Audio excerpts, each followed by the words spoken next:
What's up, everyone? So in this one, really quick one, throwing this together, what I did to the A7S III in one of my previous videos, I'm now going to do to the FX3. I paused this regular scheduled program because I realized while I was editing this video on how to remove the port doors on an FX3 that I'm wearing the exact same t-shirt I was wearing when I made the video on how to remove the port doors on an A7S III. And I need to clarify that I do own more than one t-shirt.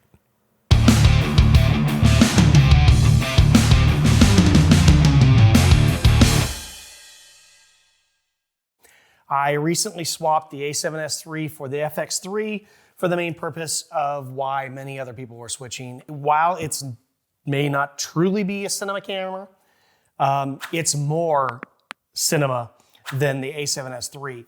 And since this is going to be spending the vast majority, like 99.9% of the time, in some type of rig, the FX3 makes more sense for me. So what I'm going to do is show you how to remove the port doors off of the FX3, just like I did for the A7S III, especially for the fact that this is going to be spending a lot of time in a rig, and therefore I don't want to deal with doors. Disclaimer, what I do to my camera is what I do to my camera. I'm not responsible for what you do to your camera.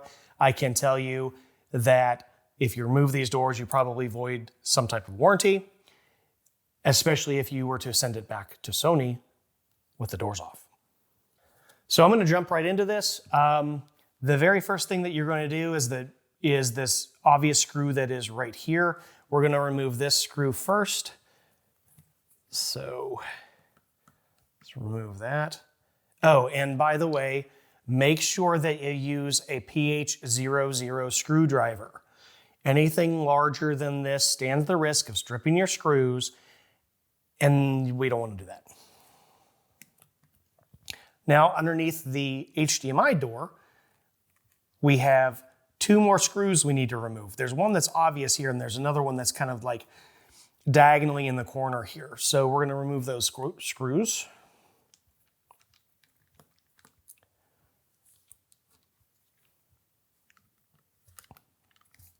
This one takes a little bit of finesse.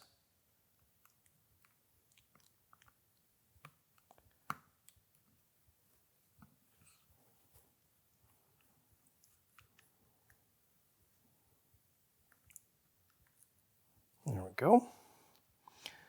That's the most difficult one. Now we're going to go to these doors here.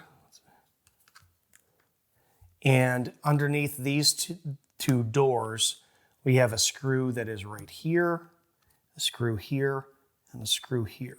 And these need to come out.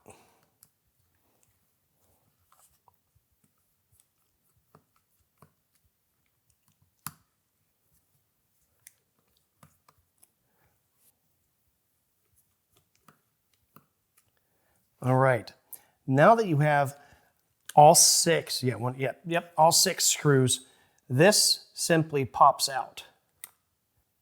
It has this little tab that when we put this back in, we're going to need to make sure that we index that tab properly. So let's say the FX3 off to the side. Now on the back here is where you find the three screws that are associated with the door. We're going to remove this screw. Screw.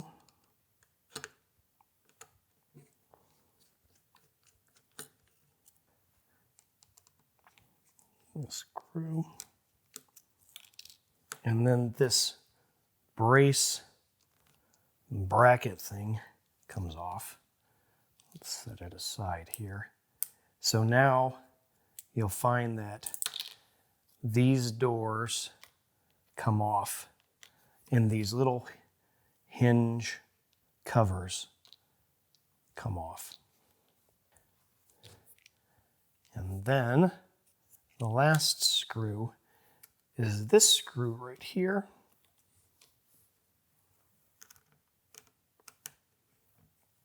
I'm going to remove that. And that hinge cover comes off and the door comes out. And now we have a bare panel with no doors. Reattach this panel, and you just need to index this. It's pretty simple. You just need to index this down underneath there, and then slide that back in there, and then put the screws back in.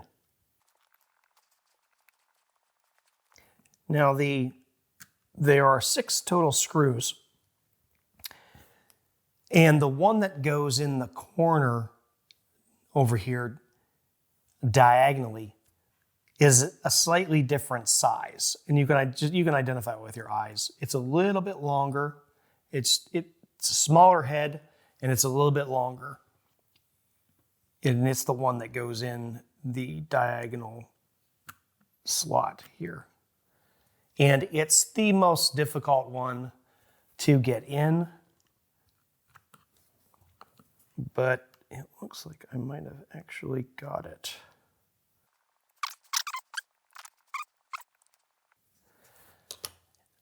And there you have it. No port doors to deal with. So it's that simple. I hope I'm going to make this one quick.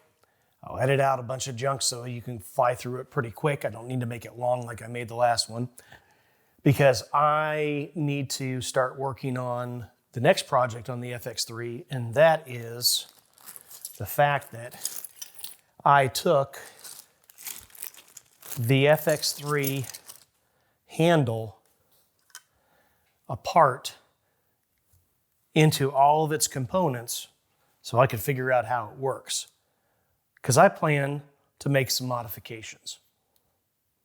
But anyway, if you got this far, thanks for watching. Like this video if you like it. Subscribe, please. Helps me out. Otherwise, enjoy your FX3. See you in the next one.